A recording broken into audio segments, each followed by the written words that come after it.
না দেখা যায় না তো। আপনার কি জেট লেগের রিকভারি হচ্ছে না?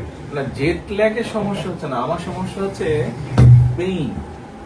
ওই যে দাঁড়ায় দাঁড়িয়ে দাঁড়ায় মানে এই কয়েকদিনে মিলিয়ে গতকালকেও তো জিপের থেকে বাসে একটু ইজি হয়, দাঁড়িয়ে জিপিতে বসে মানে 3 দিনে 8 আওয়ার্স আমি হাত তুলেছি।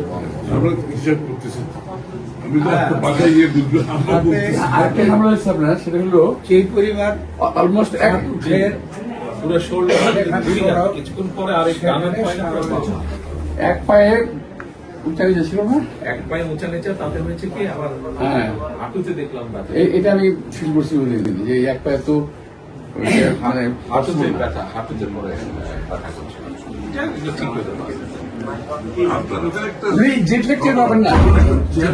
আজকে দিয়েছে, আজকে ফিক্স করেছে যে আমি ওদের বললাম যে আমাকে এখানে একটা chair, folding chair, back support সহ ইয়েস ওই যে ফোল্ডিং চেয়ার থাকে যে বাসের মধ্যে, ঠিক ওই চেয়ারটাই মাইক্রো বাসে থাকে না, ফোল্ডিং চেয়ার ওই যে ড্রাইভারের সিটের পাশে, ওরকম একটা লাগিয়েছে আজকে।